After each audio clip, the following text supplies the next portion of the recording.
começar aqui a entrevista coletiva do treinador Eduardo Souza antes do Clássico, mas até se o Eduardo me permite, eu gostaria de fazer uma pergunta fora do Clássico. Porque hoje, dia 4 de fevereiro, aniversário de Eduardo Souza, 42 anos, né? Eduardo completando mais um ano de vida.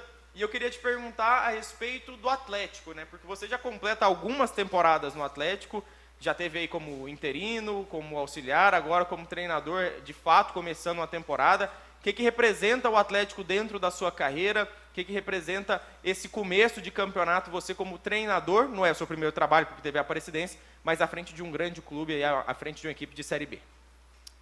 Obrigado, né? 42 anos, né? A gente vai ficando velho. Ontem minha filha fez 23. Aí você vê que você está ficando mais velho, mais experiente, né? O Atlético hoje é o clube que eu mais tempo passei, né? Então a gente tem uma afinidade muito grande. É um clube que eu aprendi a gostar desde a primeira vez que eu passei aqui em 17. Apesar do pouco tempo, foi um clube que abraça seus profissionais, né? Seja ele comissão, próprios jogadores. Então, para mim, significa muito, né? Tá fazendo hoje como treinador principal do Atlético, evoluindo como pessoa dentro do clube, evoluindo como profissional. E é um clube que vai estar sempre dentro do meu coração, independente do que aconteça num futuro, né? A gente sabe que essa rotatividade ela vai existir sempre. Mas as pessoas, né, claro, o clube atlético, mas também as pessoas que se encontram no clube, sempre eu vou ter um carinho enorme. E para mim está sendo muito bom, né? Muito bom, evoluindo como profissional. Você à frente realmente de uma pré-temporada e com as responsabilidades, o trabalho tem sido desenvolvido, né? Os resultados têm acontecido. Então a gente vai procurar cada dia mais evoluir como pessoa, como profissional e sempre levar o Atlético no coração. Eduardo, bom dia, feliz aniversário, que Deus te abençoe mais esse ano de vida. Particularmente da minha parte, torço muito pela sua carreira, pela sua vida, que você tenha muito sucesso, tá bom? Fiz aquele carinho, agora vamos falar de futebol. Percebemos aqui no último treinamento que você deu uma mesclada no time, tem algumas novidades aí para o jogo de amanhã. É algum problema por baixa ou é porque chegou o momento de dar oportunidade para outros atletas, tendo visto que o Atlético está bem encaminhado nessa primeira fase? Não, é desgaste, né? Nós conversamos com a parte física, conversamos com a fisiologia.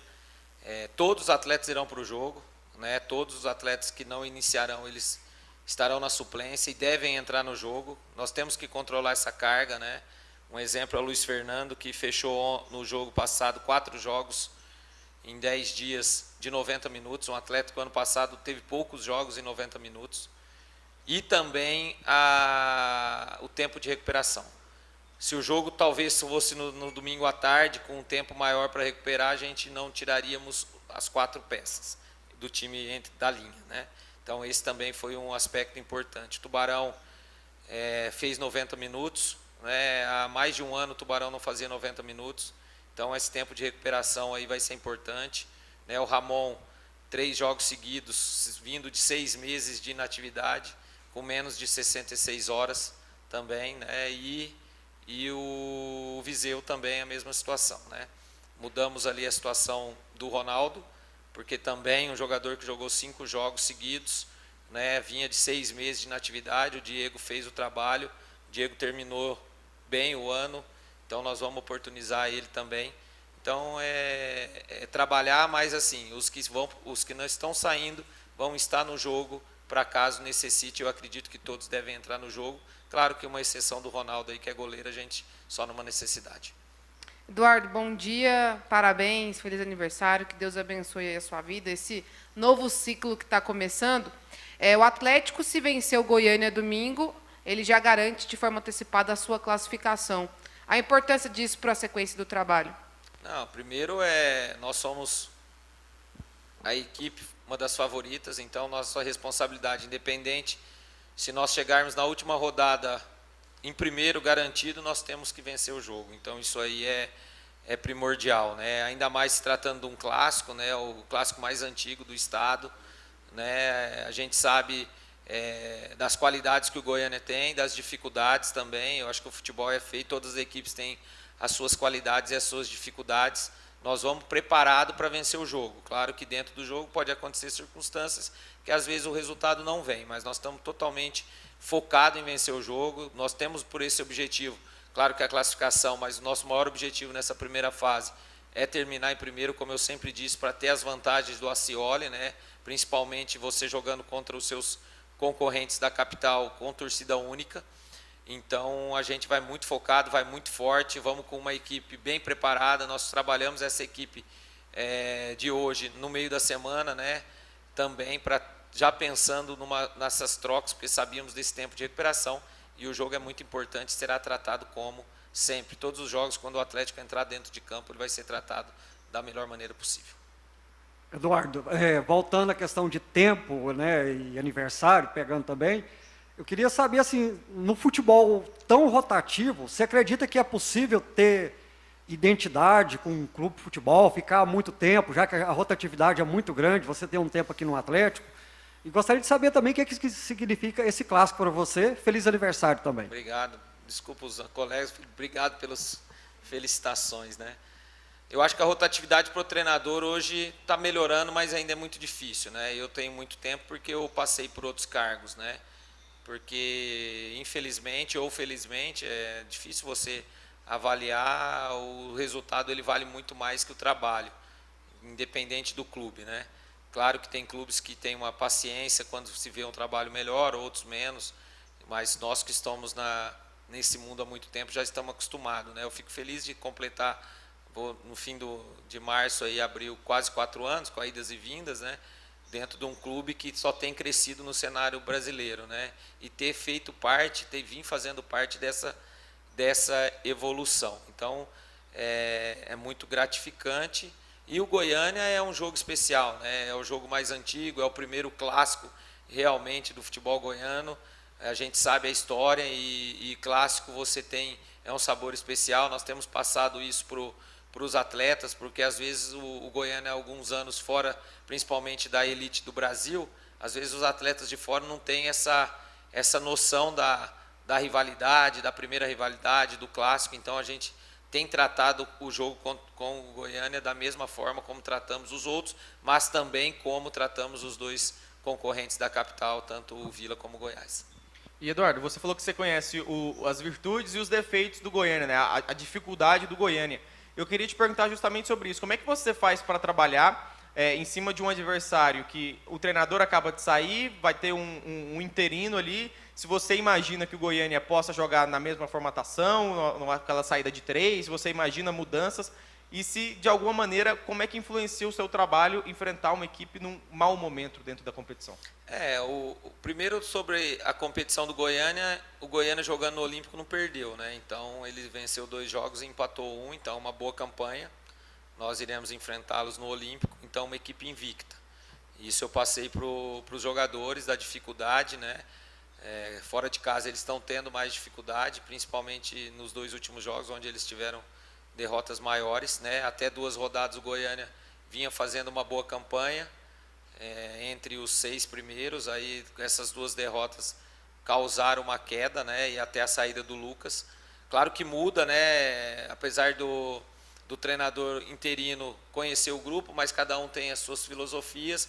A gente vai procurar passar mais ou menos, e procuramos já hoje no vídeo antes do treino, as características do time, mas também características individuais dos jogadores, que com isso você, mesmo que tiver uma mudança de formatação, a individualidade não muda, né? Então é um time que tem o Assueli, o meia ali que tem condutor de bola, tem o Wallace num bom momento, um cara de muita presença de área, tem o Nilson, que eu trabalhei na Aparecidense, que é um jogador de 1 contra 1, né? Tem os zagueiros, o canhoto, o Marcelo, né, se eu não me engano, o zagueiro canhoto, Xavier experiente, né? O goleiro, não sei se estreia o goleiro que chegou, o Maurício, se eu não me engano, ou se joga o que jogou 2 rodadas, que fez um grande jogo contra a Aparecidense, né? Um lado esquerdo ali forte, às vezes dobra a lateral. Então o Olívio foi meu jogador lá atrás, um jogador que a gente até tentou levar para a Série A, depois acabou caindo no DOP, ficou muito tempo sem jogar, mas era um jogador de muita qualidade, né? O Júnior Ramos também conheço, foi meu atleta no Bahia. Então a gente procura passar a formatação que vinha, mas também as características individuais. Porque aí, se tiver alguma mudança, a gente já vai conseguir detectar no início do jogo, mas as características dos jogadores, elas são primordiais para os nossos atletas estarem preparados para a partida.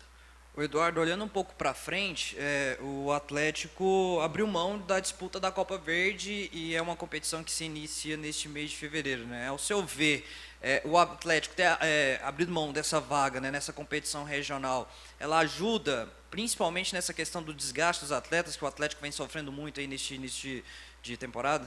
Hoje sim, porque nós temos um grupo bem enxuto, né? Então nós não teríamos condições de jogar uma Copa Verde nesse primeiro momento. Nós sabíamos que não iríamos disputar, então dentro do nosso planejamento sabíamos que teríamos esses 11 jogos no intervalo curto e depois teríamos semanas abertas, né? Vai ter, claro, o jogo da Copa do Brasil aí, mas vamos ter no mínimo aí 10 dias, depois talvez mais uma semana. Sabemos que o Campeonato Goiano também vai ter uma pausa num fim de semana, pelo que nós vimos que tem mais datas do que jogos, então aí nós vamos conseguir equilibrar isso. Então eu acredito que a Copa Verde para esse primeiro momento não seria interessante. O clube entendeu lá atrás isso. Nós passamos uma Copa Verde de 2020, se eu não me engano, ou 21, que nós tínhamos um elenco enxuto, nós acabamos jogando brasileiro um dia, Copa Verde no outro, brasileiro no outro, e isso pesou muito, então acho que foi acertada essa não participação nesse primeiro momento. Eduardo, queria que você falasse sobre o Matheus Salles, né, jogador que o Atlético anunciou ontem. O que esse jogador pode agregar ao seu elenco?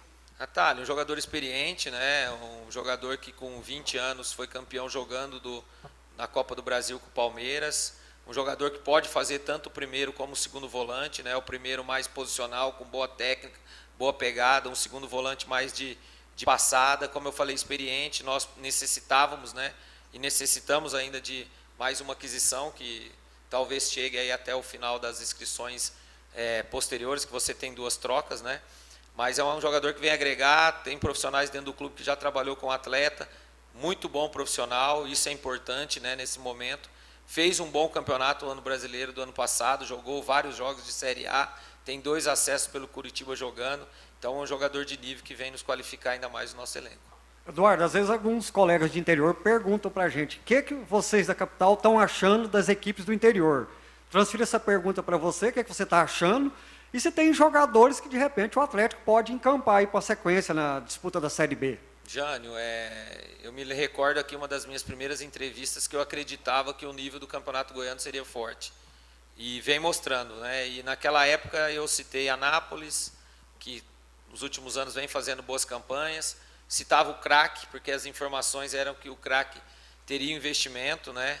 O Iporá não começou tão bem, mas também pegou os 3 grandes nas primeiras rodadas e vendeu caro as derrotas, né? Principalmente para nós e para o Goiás.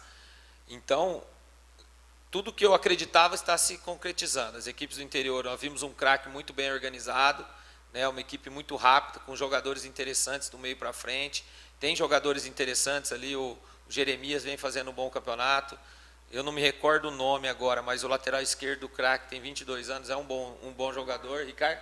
Eduardo, meu nome, é verdade, Eduardo. Né, o Anápolis tem um zagueiro, tem fazendo um bom campeonato também, de 22 anos, um zagueiro canhoto. Né, tem o Gonzalo, que é um jogador que a gente conhece desde nós enfrentamos em 20